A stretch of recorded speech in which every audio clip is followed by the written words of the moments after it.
વિદ્યાર્થી મિત્રો? મજામાં ને? તમે મજામાં? હું પણ મોજમાં. હા વિદ્યાર્થી મિત્રો, આજે વાર્ષિક હિસાબની અંદર તમને ખબર જ છે કે દાખલા નંબર 14 બોલે તો ધર્મ અને કર્મ એ દાખલો આપણે ગણવાના છે. પેજ નંબર 83 બોલે તો 83 ધર્મ અને કર્મ મૂડીના પ્રમાણમાં નફો નુકસાન વેચતા ભાગીદારો આપેલા. વાંધો નહીં, નો પ્રોબ્લેમ. સૌથી પહેલો જ પ્રશ્ન, ખાના કેટલા દોરવા, કયા કયા દોરવા? તો ચેક કરી લો ને, વેપાર ખાતું કે નફા નુકસાન ખાતાની બાકી આપી છે? તો ના, ક્યાંય બાકી આપી છે મતલબ બધા ખાના તૈયાર કરવા પડે. વેપાર આવ્યો, નફા નુકસાન આવ્યો, ફાળવણી ખાતું. ચોથું ખાતું કયું બનાવવું, મૂડી કે ચાલુ? તો એના માટે બાકી ચેક કરી લો. ચાલુ ખાતાની બાકી છે તો કે હા, ચાલુ ખાતાની બાકી હોય તો પછી ચાલુ ખાતું બનાવવું પડે, મૂડી ખાતું આવે નહીં. તમે પણ જાણો છો. ચલો ખાના અને છેલ્લે પાકું. પહેલો પ્રશ્ન પૂરો આપણો તૈયાર. ખાના દાખલાના હવાલામાંથી જો ટેક ટેક કરીને આપો. પહેલા તો સૌથી પહેલા તો આખર માલનો સ્ટોક 21000 રૂપિયાનો છે, જેમાં સ્ટેશનરી સ્ટોક 2000 રૂપિયા સમાવેલ છે. તો આખર સ્ટોક તો નહીં હોય, પણ સ્ટેશનરી ખર્ચ આપેલું હશે, ટિક કરી દો. યંત્રો પર ઘસારાનો દર વધારીને 10% કરવાનો છે, એટલે યંત્રો ટિક કરો. નંબર 3 ઉધાર 1000 રૂપિયાનું ઉધાર વેચાણ ભૂલથી ખરીદ પરત નોંધાયો છે ઉધાર વેચાણ પણ ભૂલથી ખરીદ પરતમાં નોંધ્યું છે. તો વેચાણ ટિક કરો. વેચાણ તમે ગ્રાહકોને કરો એટલે ગ્રાહકો બોલે તો દેવાદારો ટિક કરો, અથવા તો લેણ જે હોય. પછી ખરીદ પરત એટલે ખરીદ પરત ટિક કરો. એની સાથે જ એની બીજી અસર લેણદારો કે વેપારીઓ કે દેવ જે આપેલું હોય ટિક કરો. અને 4 નંબર જાહેરાત ખર્ચનો 1/4 ભાગ આવતા વર્ષે લઈ જવાનો છે, એટલે જાહેરાત ખર્ચ ટિક કરો. બધા વાળામાંથી બીજા ઓકે સ્ટેપ બાય સ્ટેપ શરૂઆત કરીએ દાખલાની. તો સૌથી પહેલા 2-3 બાકીઓ. મૂડી ખાતાની બાકી. મૂડી ખાતું તો છે નહીં, તો પછી પાકા સરવૈયામાં લખીશું ધર્મની એટલે કે ધર્મની 1,40,000 રૂપિયા અને કર્મની 1,20,000. આ મૂડી ધર્મ 1,40,000 અને કર્મ 1,20,000. સરવાળો કરીએ તો 2,60,000 રૂપિયા. મૂડી ચાલુ ખાતું. ચાલુ ખાતાની જનરલી સામાન્ય રીતે બંને બાકીઓ તમને આપેલી હોય અને આપેલી છે. બંને બાજુ છેલ્લી એન્ટ્રી લો. આ બાકી આગળ લાવ્યા અને જમા બાકીમાં પણ બાકી આગળ. બંને બાજુ બાકી આપણે લાવ્યા. તો ઉધાર બાજુ જુઓ, સૌથી છેલ્લી એન્ટ્રી ધર્મની છે, એટલે ધર્મની ઉધાર બાકી આપી છે 17,000 રૂપિયા. તો ધર્મના ખાનામાં ઉધાર બાકીમાં લખીશું આપણે આ 17,000. કર્મમાં કરીશું જમા બાકીઓમાં સૌથી છેલ્લી એન્ટ્રી જુઓ, ચાલુ ખાતું લખ્યું છે કર્મ 14,000 રૂપિયા. તો ધર્મમાં કરીશું ડેશ અને કર્મમાં આ 14,000. મૂડી ચાલુ. ત્રીજું ઉપાડ. ઉપાડ તો પહેલો જ આપ્યું છે ધર્મના 7,500 અને કર્મના 5,000. ઉપાડ ધર્મના 7,500 અને કર્મ નથી લખવાનું, એના રૂપિયા લખવાના અને 5,000 જોઈ લેવાનું. ઓકે, બાકીઓ પૂરી. હવાલા સ્ટેપ બાય સ્ટેપ. હવાલા નંબર 1 સૌથી સારો હવાલો. આખર સ્ટોક 21,000 રૂપિયાનો છે, જેમાં સ્ટેશનરી સ્ટોક 2,000 રૂપિયા સમાવેલો છે. આખર સ્ટોક 21,000, પણ 21,000 ની અંદર 2,000 નો તો શું છે? સ્ટેશનરી સ્ટોક છે. તો 21,000 માંથી 2,000 રૂપિયા માઈનસ કરી દો છે તો આખરનો સ્ટોક કહેવાય કેટલા રૂપિયાનો? 19,000 રૂપિયાનો કહેવાય. તો સૌથી પહેલા આખર સ્ટોકની એન્ટ્રી આપી દઈએ. આખર સ્ટોક હવાલામાં છે એટલે બે એન્ટ્રી. પહેલી એન્ટ્રી વેપાર ખાતાની જમા બાજુ આપણે લખીશું કે આ આખર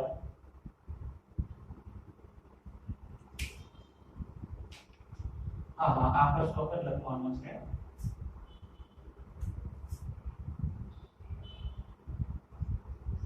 સ્ટોક કેટલા રૂપિયા? 19,000 રૂપિયા. કેવી રીતે આયા ખબર પડી ને? છે 21,000 પણ એની અંદર 2,000 તો શેના છે? સ્ટેશનરી સ્ટોક ના ને. તો 2,000 માઈનસ કરી દઈએ તો આખર સ્ટોક 19,000. બીજી એન્ટ્રી આખર સ્ટોક ની તમને ખબર છે મિલકત કહેવાય. તો મિલકત ગણ્યા બાજુ આ આખર સ્ટોક કેટલો? 19,000. હવે વાત કરીએ સ્ટેશનરી સ્ટોકની. તો સ્ટેશનરી સ્ટોકની પણ બે અસર આવે. સૌથી પહેલા તો સ્ટેશનરી નો સ્ટોક આ તમને આખરનો સ્ટોક કહેવાય પણ સ્ટેશનરી નો આખરનો સ્ટોક કહેવાય. માલનો આખરનો સ્ટોક કહેવાય. પછી પેકિંગ નો આખરનો સ્ટોક આવે જેને પેકિંગ સ્ટોક કહીએ છીએ. તો આ જે સ્ટોક છે સ્ટેશનરીનો એ સ્ટેશનરીનો સ્ટોક સ્ટેશનરી ખર્ચમાંથી માઈનસ કરવો પડે. હે ને? આ ફોર્મેટ છે એક પ્રકારનું. તમને પણ ખબર હોય ન ખબર હોય તો હું કહી દઉં. સ્ટેશનરી ખર્ચ હોય પહેલા તો સ્ટેશનરીનો શરૂઆતનો સ્ટોક આવે વત્તા સ્ટેશનરીની ખરીદી આવે માઈનસ સ્ટેશનરીનો આખરનો સ્ટોક આવે. આવી રીતે 11મા ધોરણમાં પણ આવ્યો છે ને. દવાઓનો શરૂઆતનો સ્ટોક વત્તા દવાઓની ખરીદી માઈનસ દવાઓનો આખર સ્ટોક. આવી રીતે આવે. પણ તમને હવાલામાં કે ક્યાં શરૂઆતનો સ્ટોક હોય તો આપણે કીધું જ હોય કે આ શરૂઆતનો સ્ટોક છે કે શરૂઆતનો સ્ટેશનરી સ્ટોક એવું લખેલું જ હોય. ક્યાંય કશું ન લખ્યું હોય તો એને આ સ્ટેશનરીનો આખર સ્ટોક સમજવું. જેમ કે અહીં આગળ ખાલી સ્ટેશનરી સ્ટોક 2,000 રૂપિયા સમારે એટલું જ કીધું છે ને. તો મતલબ કે એ તમારો સ્ટેશનરીનો આખરનો સ્ટોક હોય છે. તો આખરનો સ્ટોક હોય તો એ માઈનસ કરવો પડે. શેમાંથી? તો કે સ્ટેશનરી ખર્ચમાંથી. તો સ્ટેશનરી ખર્ચ બોલો કેટલો આપેલો છે? સૌથી પહેલા તો સ્ટેશનરી 7,000 રૂપિયા આવ્યા છે સ્ટેશનરીના. તો એમાંથી આપણે આ 2,000 રૂપિયા માઈનસ કરી દઈએ. ચલો કે આ નફા નુકસાન ખાતાની ઉધાર બાજુ સ્ટેશનરી ખર્ચ એ આ 7,000 રૂપિયા. આમાંથી માઈનસ સ્ટેશનરી સ્ટોક કેટલા રૂપિયા? 2,000. માઈનસ કરો તો 12 કેટલા આવે? 5,000. અને બીજી વસ્તુ સ્ટેશનરીનો સ્ટોક હોય આખર સ્ટોક હોય પેકિંગ સ્ટોક હોય જાહેરાત સામગ્રીનો સ્ટોક હોય કે ટપાલ ટિકિટનો સ્ટોક હોય એ બધા સ્ટોકની બીજી એન્ટ્રી તો મિલકત ગણના બાજુ લખવાની જ. સ્ટેશનરી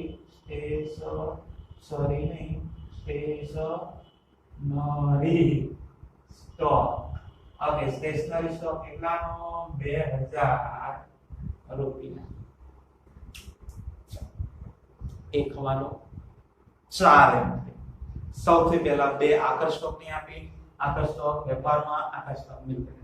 પછી સ્ટેશનરી સ્ટોક સ્ટેશનરી ખર્ચમાંથી માઈનસ અને એના સ્ટોકની બીજી એક હવાલો 4 એન્ટ્રી. નંબર 2 યંત્રો પર ઘસારાનો દર વધારીને 10% કરવાનો છે. યંત્રો જૂના યંત્રો બોલો કેટલા? જુઓ યંત્રો આપ્યા છે અને યંત્રોનો ઘસારો પણ આપેલો છે જૂનો. નવો તો કીધો જ છે. અને આમ પણ જ્યારે પણ તમને ઘસારાનો દર વધારીને ગણવાનો કીધો હોય કે ઘટાડીને કીધો હોય ને ત્યારે તમને જૂનો ઘસારો આપેલો જ હોય. અને યાદ કરો મેં તમને કહ્યું હતું અગાઉ પણ કે જ્યારે કોઈ પણ એવું નહીં કે યંત્ર કોઈ પણ મિલકત ઉપર જ્યારે એનો જૂનો ઘસારો આપેલો હોય તો એ ઘસારો એની અંદર પ્લસ કરી દેવાનો. પણ ક્યારે? જ્યારે નવો ગણવાનો હોય ત્યારે. એમ નવો ગણવાનો ના હોય તો પછી તમે જે ઘસારાની અસર નફા નુકસાન આપો એમ જ આપવાનું. ઓકે ખબર પડે છે ને શું કહેવા માંગુ છું? એ નવો ઘસારો તમને હવાલામાં ગણવાનું કીધું હોય તો તમને જે જૂનો ઘસારો આપેલો છે એ પહેલા પ્લસ કરવાનો. જેમ કે અહીંયા જો યંત્રો પહેલા કેટલા છે? 71,760 એ આપણી મિલકત છે. તો આ મિલકત એના બાજુ આ યંત્રો 71,760 અને જૂનો ઘસારો આપેલો છે તો પ્લસ આ પહેલા હું પ્લસ કરું છું જૂનો ઘસારો. જૂનો ઘસારો કેટલો આપેલો છે 6240 રૂપિયા આપેલો છે. તો અહીંયા આગળ પણ આ 6240 પ્લસ કરો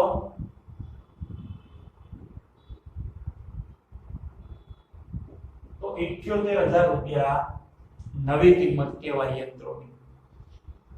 71760 રૂપિયા હતી જ.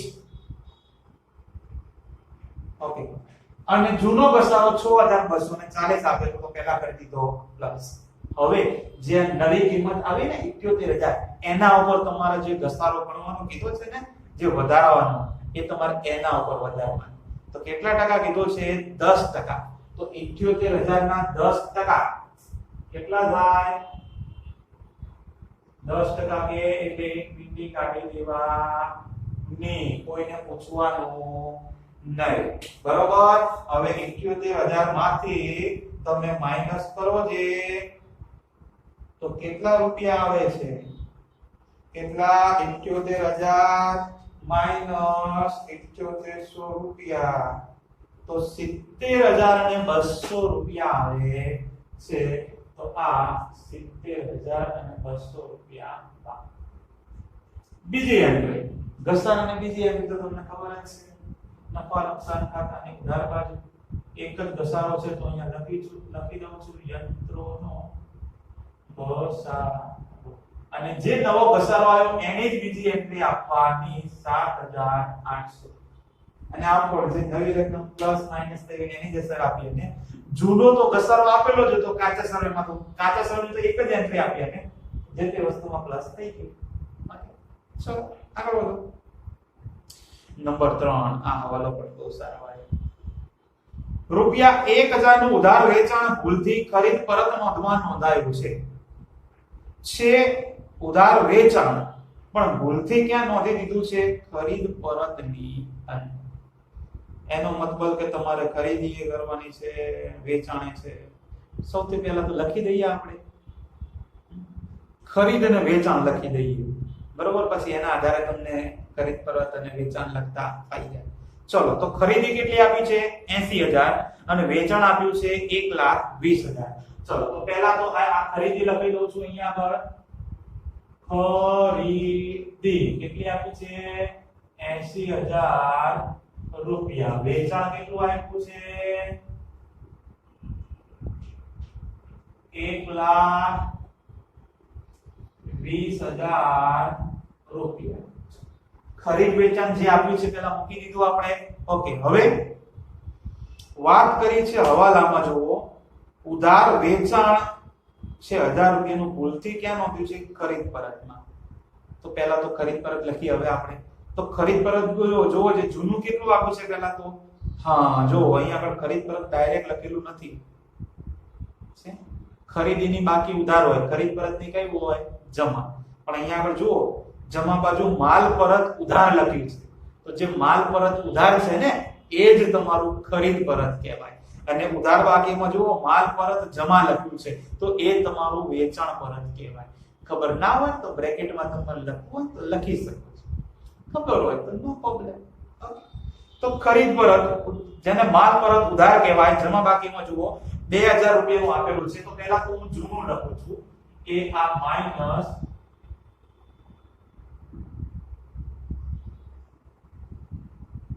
ખરીદ પરત. હવે ધ્યાન રાખજો વિદ્યાર્થી મિત્રો, પહેલા જૂનું લખું છું આ 2000 રૂપિયા. ખરીદ પરત કેટલું આપ્યું છે 2000. આ કયું મેં લખ્યું? જૂનું કાચા સમયમાં જે આપેલું છે એ. હવે પહેલા તો ભૂલને સુધારી લઈએ. અહીંયા છે ને લખવાના હતા વેચાણમાં રૂપિયા, પણ ભૂલથી ક્યાં નોંધ્યા છે? ખરીદ પરતમાં. તો સૌથી પહેલા ભૂલ સુધારીએ, પછી સાચી નોંધાવી. તો ભૂલ સુધારીએ તો ભૂલથી ક્યાં નોંધાયા છે? ખરીદ પરતમાં નોંધાયા. કેટલા રૂપિયા? 1000 રૂપિયા. તો ખરીદ પરતમાંથી કોઈ પણ જગ્યાએ ભૂલ થઈ હોય તો ભૂલને સુધારવા માટે પહેલી અસર શું આપીએ આપણે? માઈનસ જ કરીએ જે તે વસ્તુમાંથી. તો અહીંયા આગળ ભૂલ ક્યાં થઈ છે? ખરીદ પરતમાં. આ ખરીદ પરતના જે તમને આ 2000 રૂપિયા આપેલા છે, આ 2000 ની અંદર ભૂલથી કેટલા લખાઈ ગયા છે? 1000 રૂપિયા વધારાના લખાઈ ગયા જે વેચાણના છે. તમે લખી દીધા છે આ 2000 ની અંદર 1000 રૂપિયા. તો એ ભૂલ થઈ છે આ 2000 માં અહીંયા લખી દીધા છે. તો ભૂલને સુધારવા માટે પહેલા તો ખરીદ પરતમાંથી કરીએ માઈનસ. તો અહીંયા જોજો એ ડાયરેક્ટ જ અહીંયા આગળ લખું છું આ માઈનસ કેટલા રૂપિયા? 1000 રૂપિયા. હવે મને એમ કહો ખરીદ પરત હતું કેટલું? 2000. આ 2000 માંથી ભૂલથી કેટલા લખાયા હતા? ઓકે અહીંયા આગળ લખી દો. ચાલો બસ આ માઈનસ ભૂલથી. ઓકે આ તમે ભૂલી જાવ ત્યારે ખરીદ પરત હતું કેટલું? 2000 નું. આ 2000 માં ભૂલથી કેટલા લખાયા હતા? 1000. તો હકીકતમાં ખરીદ પરત કહેવાય કેટલું? 2000 માંથી 1000 માઈનસ કરી લે તો 1000 રૂપિયાનું જ કહેવાય ખરીદ પરત. તો ઓકે ડન. ચલો તો હવે ખરીદીમાંથી ખરીદ પરત તો શું કરવાનું છે? માઈનસ જ કરવાનું ને. તો ખરીદી કેટલી છે? આ 80000. એમાંથી 1000 રૂપિયા માઈનસ કરી દો તો બાર કેટલા આવશે? 79000. બોલે તો 79000 પડી ખબર. બીજી એન્ટ્રી હવે યાદ કરો. ખરીદ વેચાણમાં આપણે શું કરતા? Same entry. અહીંયા પ્લસ તો ત્યાં આગળ પ્લસ, અહીંયા માઈનસ તો ત્યાંથી માઈનસ. પણ પરત આવે ત્યારે શું કીધેલું છે? Cross entry. આ બાજુ ખરીદ પરતમાંથી આપણે આ ભૂલ વાળું શું કર્યું? માઈનસ કર્યું. ખરીદ પરતમાં પરત આવે એટલે ક્રોસ એન્ટ્રી. આ બાજુ માઈનસ તો આ બાજુ થશે પ્લસ. પણ ખરીદી કોની સાથે સંકળાયેલી છે? વેપારીઓ. વેપારીઓ બોલે તો લેણદારો. લેણદારો નો આપેલું હોય તો દેવું. ત્રણ નામ છે. બોલો લેણદારો. અને આની અંદર થશે પ્લસ આખો પરત. બોલે તો ખરીદ પરત. પહેલા તો લેણદારો કેટલા આપેલા છે એની જમા બાકી હોય. દેવું આપ્યું છે જુઓ. હા દેવું એ જ તમારા લેણદારો. એ પણ 79000 જ આપેલા છે. ઓકે ત્યાં આગળ માઈનસ તો અહીંયા આગળ પ્લસ આ 1000 રૂપિયા. તો પ્લસ કરીશું તો આવશે 80000. આ બે એન્ટ્રી આપી. ભૂલ સુધરી. હવે સાચી નોંધ આપીએ. સાચી એન્ટ્રી આ 1000 રૂપિયા હતા કોના? ઉધાર વેચાણના. તો વેચાણમાં પ્લસ થાય ને. જેના રૂપિયા હોય એ તો નોંધવાનું બાકી કહેવાય. વેચાણમાં નોંધ્યું નતું, ખરીદ પરતમાં નોંધી તો પહેલા ભૂલ સુધારી. હવે સાચી નોંધ તો કરી દઈએ ને. એ વેચાણના રૂપિયા છે તો વેચાણમાં તો લખીએ ના લખીએ. આ વેચાણ 1,20,000 આ પ્લસ નહીં નોંધેલ. કેટલા રૂપિયા? 1000. નોંધીએ તો કેટલા આવશે? 1,21,000 રૂપિયા. કેમ? તો કે હજુ વેચાણ પરત આપેલું છે ને તમને. ઓકે ચલો વચ્ચેથી એ પણ પોઈન્ટ બતાવી દઈએ. કેટલા રૂપિયા આપ્યું છે વેચાણ પરત? માલ પરત જમા 3000 રૂપિયા આપ્યું છે. તો અહીંયાથી વાંધો નહીં માઈનસ કરી દઈએ. ચલો વેચાણ પરત માલ પરત જમા 3000. ચલો હવે તો તમને ખબર જ હોવી જોઈએ કે એ જો માઈનસ થાય તો કેટલા રૂપિયા આવે? 1,18,000 રૂપિયા. તો આ 1,18,000. આપણે વાત કરતા હતા વેચાણની. વેચાણ જે નતું નોંધેલું તો એ કર્યું આપણે અહીંયા આગળ પ્લસ. તો હવે યાદ કરો ને ખરીદ વેચાણમાં સેમ એન્ટ્રી. વેચાણની અંદર આ નહીં નોંધેલ વેચાણ પ્લસ કર્યું તો વેચાણમાં પ્લસ તો સામે પણ પ્લસ થાય. તો સામે એટલે વેચાણ કોને કરીએ? દેવાદારોને, ગ્રાહકોને અથવા તો લેણું જે આપેલું હોય એ. તો અહીંયા આગળ પહેલા તો લખી દઉં છું આ દેવાના દારો. ત્યાં આગળ પ્લસ વેચાણમાં તો અહીંયા આગળ પણ પ્લસ નહીં નોંધેલ વેચાણ. પહેલા તો બોલો ને દેવાના દારો કેટલા આપેલા છે તમને? લેણું આપ્યું છે જો 27,400. Okay done. 27,400. તો 27,400 માં તમે ત્યાં પ્લસ કર્યા 1000 રૂપિયા વેચાણના તો અહીંયા આગળ પણ પ્લસ. તો 28,400 થાય. કોણ નીચે ક્યાં હવાલો નથી આપેલો કલકતનો? ઓકે નથી આપેલો તો પછી ડાયરેક્ટ મૂકી દઈએ 5. 28,400 ફરી વિદ્યાર્થી મિત્રો અહીંયા પણ આ બીજો એવો હવાલો આવ્યો, હવાલો 1 છે પણ એની અસર 4 આપી. ફરી સમજાવી દઉં છું વિદ્યાર્થી મિત્રો, ખાલી ધ્યાન રાખજો. અહીંયા સૌથી પહેલા તો એવું લખ્યું છે કે 1000 રૂપિયા છે વેચાણના, પણ ભૂલથી તમે ક્યાં નોંધ્યા છે ખરીદ પરતના. તો સૌથી પહેલા જ ભૂલો સુધારો, પહેલા ભૂલ સુધારો, પછી સાચું જે હોય ને એ. તો પહેલા ભૂલ સુધારીએ. તો ભૂલ થઈ હતી ખરીદ પરતમાં, તો ખરીદ પરતમાંથી ભૂલ સુધારવા માટે માઈનસ કરવું પડે. તો ખરીદ પરત આપ્યું તો કેટલું તમને 2000 ખરીદ પરત જૂનું આપેલું જ હતું, પણ આ 2000 માં 1000 રૂપિયા કેવા હતા? ભૂલથી નોંધાયા હતા. તો ભૂલથી નોંધેલા આપણે કર્યા માઈનસ. તો ખરીદ પરત 2000 માંથી 1000 માઈનસ કરે તો હકીકતમાં ખરીદ પરત કેટલું વધ્યું? 1000 નું. તો ખરીદીમાંથી ખરીદ પરત તો માઈનસ કરીએ છે એટલે બહાર આવી ગયા 79000.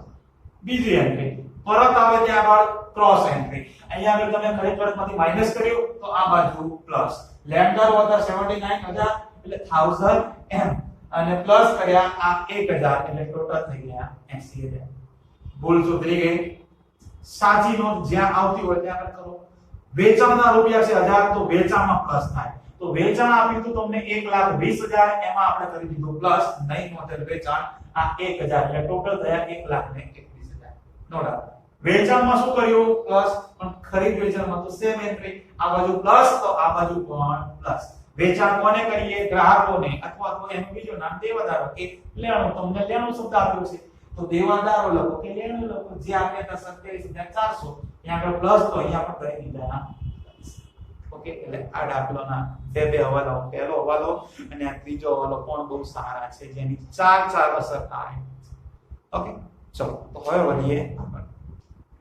4 નંબર, જાહેરાત ખર્ચનો 1/4 ભાગ આવતા વર્ષ ખાતે લઈ જવાનો છે. વાંધો નહીં, લખી દઈએ. જાહેરાત ખર્ચ કેટલું આપ્યું છે? 36,000 રૂપિયા આપેલો છે. તો આ જાહેરાત ખર્ચ 36,000 આવતા વર્ષે. આવતું વર્ષ એટલે અગાઉથી થયું. આવતા વર્ષે લઈ જવાના છે, મતલબ કે અગાઉથી ચૂકવવાના છે. તો અગાઉથી ચૂકવે તો શું કરીએ? અગાઉ શબ્દ આવે તો માઈનસ. અગાઉથી ચૂકવે. બોલો 1/4 ભાગ 36,000 ગુણ્યા 1/4 તો કેટલા આવશે? 9 ચોક 36, 9,000 રૂપિયા આવે. 36 માંથી 9 માઈનસ કરો તો કેટલા વધે? 27,000 રૂપિયા અગાઉથી ચૂકવે.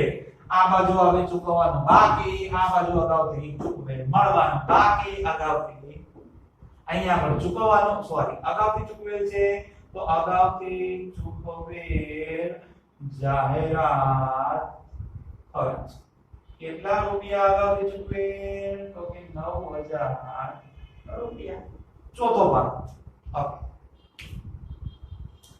4 હવાલાઓ પછી પાછળ ના 4 જ હવાલાઓ આપેલા છે, પણ 4 હવાલાઓ પણ છે હવાલાઓ 4 પણ બાકી છે. સરસ બેટા. ઓકે, ચાલો હવે હવાલા બધા પતી ગયા. ફટાફટ જમા બાકીની એન્ટ્રી ચેક કરતા જાઓ. કઈ એન્ટ્રી બાકી છે એ ફટાફટ પછી બોલવાની છે, જેના આધારે તમે જાણ કરી શકો છો. તો એ જ વસ્તુના આધારે તમે કહી શકો છો. તો જે બાકી હોય એને ફટાફટ આપણે સોલ્વ કરવા લાગીએ. ચલો સૌથી પહેલા તો જમા બાકીઓ. તો જમા બાકીમાં મૂડી આવી ગઈ, વેચાણ આવી ગયું, માલ પરત ઉધાર આવી ગયું, દેવું આવી ગયું, મજૂરીના બાકી દેવા. ચલો મજૂરીના બાકી દેવા જમા બાકી છે, મજૂરી નથી, મજૂરીના બાકી દેવા છે. જો મજૂરી હોય તો આપણે વેપાર ખાતામાં લખીએ, પણ બાકી દેવા છે લખ્યું છે દેવા, પણ પૂરી દેવા બાજુ મૂકી દો ને. કોઈ પૂછવાની જરૂર ખરી? આ મજૂરીના બાકી દેવા કેટલા આપ્યા છે? મજૂરીના બાકી દેવા 700 રૂપિયા છે. હા 700 છે. તો બાકી દેવા લખાઈ જાય. પછી ધર્મની લોન, ધર્મની લોન વળી પાછો લોન વાળો કન્સેપ્ટ આવ્યો. જમા બાકી છે એટલે મગજમાં તો ફિટ જ છે. લોન હોય કોઈ પણ એ પાકા સમયમાં જ આવે અને જમા બાકી છે તો પછી મૂડી દેવા બાજુ આવે. દર મહિને લોન 30,000 રૂપિયા. પણ લોન આવે તો પછી વ્યાજનો પણ કંઈક કન્સેપ્ટ હતો ને, વાંધો નહીં, ચલો પાછો સમજાવી દો. બસ લોન પર વ્યાજ ગણવા માટે બે ઓપ્શન છે. સૌથી પહેલા તો ટકાવારી આપેલી હોય અને બીજો નો આપેલી હોય. જો ટકાવારી આપેલી હોય તો કોઈને જ પૂછવાનું, જે ટકા આપ્યા હોય એ 5% હોય, 6% હોય કે 10% હોય, જેટલા ટકા આપ્યા હોય એટલા ટકા લખી વ્યાજ ગણી નાખવાનું. ટકાવારી આપેલી હોય ત્યાં એ ભાગીદાર છે કે નથી એ કશું જોવાનું. ટકાવારી આપી તો એટલા ટકાએ વ્યાજ ગણવું, નથી આપી ત્યારે પાછા બે રસ્તા છે. જો ભાગીદાર હોય, ટકાવારી નો આપી હોય તો તમારે 6%, જેમ કે અહીંયા આગળ થશે ધરમ જે છે ભાગીદાર છે ને, અને નો અધર લોન હોય, ટકાવારી નથી આપી તો ક્યાંય વ્યાજ ગણવા જવાનું ને. ઓકે, ચલો તો ધર્મને આપી દી. તો સૌથી પહેલા તો ચેક કરો ને કે લોન પર વ્યાજ ચૂકવેલું છે ખરું? તો કે હોવા કેટલું ચૂકવેલું છે? 1200 રૂપિયા કંઈક આપેલું છે. વાંધો નહીં, પહેલા તો લખી દઈએ લોન પરનો વ્યાજ. આ નફા નુકસાન ખાતાની ઉધાર બાજુ લોન પર વ્યાજ. આ ધરમની લોન છે ને, કેટલા? 1200. વાંધો નહીં, ગણતરી કરીએ. ચલો તો ગણતરી માટે કેલ્સી નો ઉપયોગ કરીશું. તો કેલ્સી માં સૌથી પહેલા તો 30,000 રૂપિયાની લોન છે ગુણ્યા કોઈને પૂછવાનું નહીં, ભાગીદાર છે, ટકાવારી નથી આપી તો 6%, 1800 રૂપિયા. અને તારીખ નથી આપી લ્યો તો પછી 1800 ચૂકવવાનું થાય છે 1800. ચૂકવેલું છે કેટલું? 1200. તો હજી ચૂકવવાનું બાકી કેટલું થાય? 600 રૂપિયા ચૂકવવાનું બાકી કહેવાય. ચૂકવવાનું બાકી કેટલું? 600, કારણ કે ટોટલ કેટલું થાય છે? 1800. ચલો બીજી એન્ટ્રી. ચૂકવવાનું બાકી દેવું કહેવાય. દેવું આવે મૂડી દેવા બાજુ. ચૂકવવાનું બાકી લોન વ્યાજ રૂપિયા બોલે તો 600. આગળ વધીએ. ધરમની લોન પત્યા પછી મળેલ વટાવ 6600 રૂપિયા. વાંધો નહીં, મળેલ છે એટલે આવક છે. આવક આવે નફા નુકસાનની જમા બાજુ. આ મળેલ વટાવ 6600 રૂપિયા. ત્યાર પછી બીઓડી 2800 રૂપિયા. બીઓડી એ મૂડી દેવા બાજુ આવે, તમને ખબર જ છે. આ બીઓડી 2800 રૂપિયા. ચાલો ખાતું ઓકે તો આવી ગયું, પહેલા જ આવ્યું ને, બાકી તો ઉપાડ આવી ગયું. શરૂઆતનો સ્ટોક 15000 રૂપિયા. શરૂઆતનો સ્ટોક શરૂઆતમાં જ આવે. શરૂઆતનો સ્ટોક કેટલો? 15000 રૂપિયા. ચાલો શરૂઆતનો સ્ટોક આવી ગયો. પછી ખરીદી આવી ગયો, માલ ખર્ચ જમા લેણું પણ આવી ગયું. પગાર 13200. બોલો આમાં ક્યાં ભાગીદારનું નામ છે? નહીં. મતલબ કે આ સામાન્ય જનરલ પગાર છે. તો જનરલ પગાર આવે આ નફા નુકસાન ખાતાની ઉધાર બાજુ. ચલો પગાર તમને આપેલો છે એટલે કે ચૂકવાયેલો છે 13200, પણ ગુપ્તવાળો છે તો બ્રેકેટમાં રાખીશું, એટલે અંદર રાખીશું એમ. બ્રેકેટ એટલે કે હવે વાંચો, બ્રેકેટમાં તારીખ આપી છે. પગાર જે ચૂકવેલો છે આ 13200 રૂપિયા. આ પગાર કેટલા મહિનાનો ચૂકવાયેલો છે તો બ્રેકેટમાં લખ્યું છે, જુઓ 28/2/17 સુધીનો જ ચૂકવાયેલો છે. ટોટલ ચૂકવ્યા છે રૂપિયા 13200 રૂપિયા, પણ આ 28/2 સુધીના જ છે. આપણું વર્ષ ક્યારે પૂરું થાય? 31/3. 28/2 સુધીના પગાર ચૂકવી દીધો, એના પછી મહિના પછી આપણું વર્ષ પૂરું થાય છે. તો હજી એક મહિનાનો પગાર ચૂકવવાનો બાકી કે ન બાકી? તો બીજો મતલબ શું થવાનો કે આ જે પગાર ચૂકવાયેલો છે 13200 એ કેટલા મહિનાનો હોય? ટોટલ 12 મહિના હોય. એમાંથી 1 મહિનાનો પગાર હજી ચૂકવવાનો બાકી છે, તો પછી ચૂકવાયેલો હોય એ કેટલા મહિનાનો હોય? 11 મહિનાનો હોય કે ના હોય? ઓકે, સરસ. તો આ 13200 જે છે એ 11 મહિનાનો પગાર છે. તો 13200 ભાગ્યા 11 કરું તો મને 1 મહિનાનો પગાર 1200 રૂપિયા મળે. દર મહિને જ્યારે 1200 રૂપિયા થતા હોય ને, ચૂકવતા હોય ને, ત્યારે એને 11 મહિનાના 13200 ચૂકવ્યા કહેવાય. પડી ખબર? ભાગ્યા 12 નો આવે. કેમ? એ તો 12 મહિનાનો હોય તો ભાગ્યા 12 કરવા પડે ને. પણ ભાગ્યા કેટલા? જેટલા મહિનાનો ચૂકવાયેલો હોય એટલા ભાગ્યા કરવા. 12 મહિનાનો ચૂકવાયેલો નથી, કેટલા મહિનાનો છે? 11 મહિનાનો ચૂકવાયો છે. 1 મહિનાનો તો હજુ ચૂકવવાનો બાકી છે. તો 1 મહિનાનો કેટલો થયો ચૂકવવાનો બાકી? આ 1200 રૂપિયા. જો 2 મહિનાનો ચૂકવવાનો બાકી હોત તો 2400. 1200 ગુણ્યા તો કરી દઈએ. ચૂકવવાનો બાકી બોલે તો પ્લસ. તો આ પ્લસ ચૂકવવા બાકી કેટલો? આ 1200 રૂપિયા. 1200 રૂપિયા ચૂકવું તો પછી એ થઈ જશે 14400 રૂપિયા. Okay, done. ચલો, ચૂકવવાનું બાકી તો ખબર જ છે તમને. ચૂકવવા બાકી પગાર આ 1200 રૂપિયા. 1200 રૂપિયા. Okay, done. ચલો, પગાર પૂરો. પછી યંત્રો આવી ગયા, યંત્રો પરનો ઘસારો આવી ગયો. મકાન 80000 રૂપિયા. બહુ જ સસ્તું છે, લ્યો. મકાન 80000. ધર્મ અને કરમ ના મકાનની કિંમત. ઓકે, એમના ધંધાની કિંમત. ધંધાના મકાનની કિંમત. ઓકે, સોરી, ચલો જવા. મકાન આવી ગયું. પછી મજૂરી 1600 રૂપિયા. તો મજૂરી તો વેપાર ખાતામાં લખવાની છે તમારે. આ મજૂરી 1600 રૂપિયા. મજૂરી આવી જાય. પછી વિપરીતો આવી નથી ગયું. 1800 રૂપિયા બાકી છે. વાંધો નહીં, લખી દઈએ. ચલો, આ વીમા પ્રીમિયમ 1800 રૂપિયા. 1800 રૂપિયા. ઓકે, વીમા પ્રીમિયમ પછી આપેલો વટાવ એ પણ ત્યાં જ આવશે. 3200 રૂપિયા. Okay, done.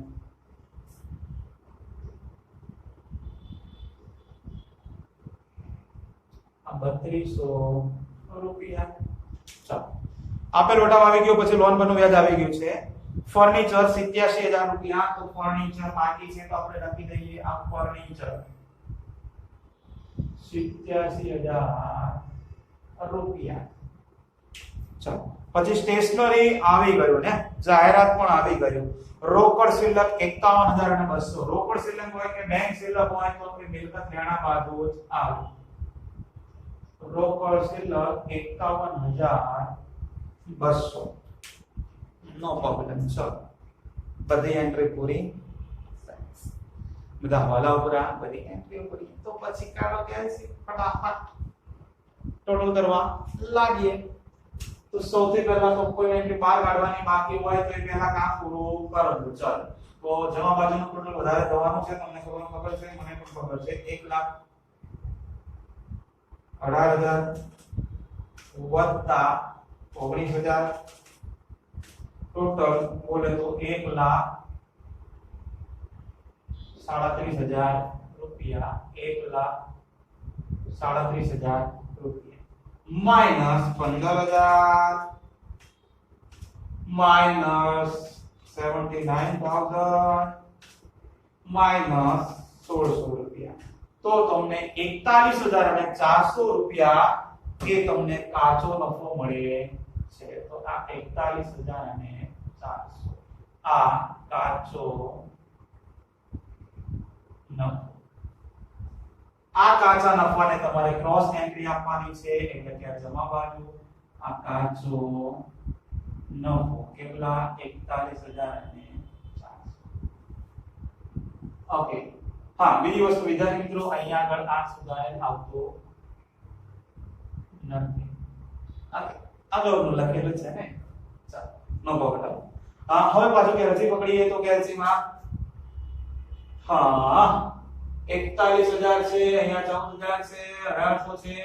કદાચ આ બાજુનું ટોટલ વધારે થતું હશે નફા નુકસાન ખાતાનું, તો ચેક કરીએ, કારણ કે આ બાજુ તો 41 ને 100 છે ને, તો જો અહીંયા તો થોડું વધારે થાય છે.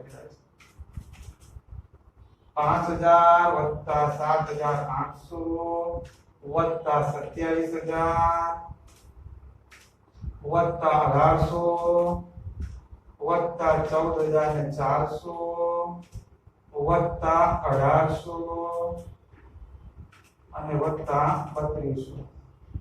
હા જો 61,000 થાય છે. આ બાજુ તો 50 પૂરું થતું નથી. આ 61,000 રૂપિયા, આ 61,000 રૂપિયા, 61,000 માંથી આ 41,400 રૂપિયા માઈનસ કરો અને આ 6600 રૂપિયા માઈનસ કરો, તો 13,000 રૂપિયા એની ખોટ થાય છે. ચોખ્ખી ખોટ 13,000 રૂપિયા. ધર્મ અને કર્મ હતા તો પણ 13,000 રૂપિયાની ખોટ થાય. ઓહો, નો પ્રોબ્લેમ. ચલો અહીંયા જમા છે તો આ બાજુ આવે ઉધાર. આ ચોખ્ખી ખોટ કેટલા? 13,000 રૂપિયા. ચલો બાકી શોધીએ તો બાકી પણ કેટલી આવશે? 13,000. સોરી, બાકી નો કહેવાય ને, આને તો શું કહેવાય? વહેંચણી પાત્ર ખોટ. તો બે ભાગીદારો છે, આ ધર્મ અને કર્મ. તો 13,000 રૂપિયાને વેચો. કયા પ્રમાણમાં? તો ચેક કરો કયું પ્રમાણ આપ્યું છે. મૂડીના પ્રમાણમાં નથી આપ્યું, નહીં, ગુજરાતીમાં લખેલું છે. કદાચ કોઈને એમ લાગે કે આમાં તો ક્યાંય પ્રમાણ નથી આપ્યું, ફરતી વેચવા માટે સરખાઈ છે, તો દાખલો પડશે ખોટો. જવાબ નહીં આવે ને અહીંયાથી. આગળ તો એ સાચું જ કહેવાય, પણ વેચણી ખોટી થાય તો જવાબ નહીં આવે ને સાહેબ. કેમ? મૂડીના પ્રમાણમાં કીધું છે. જુઓ, જનરલી આપણે રકમ પહેલી લાઈનમાં ક્યાં પ્રમાણ ના આપેલું એટલે આપણે ખબર હોય કે સરખાઈ છે, વેચી પણ વેચી નાખી.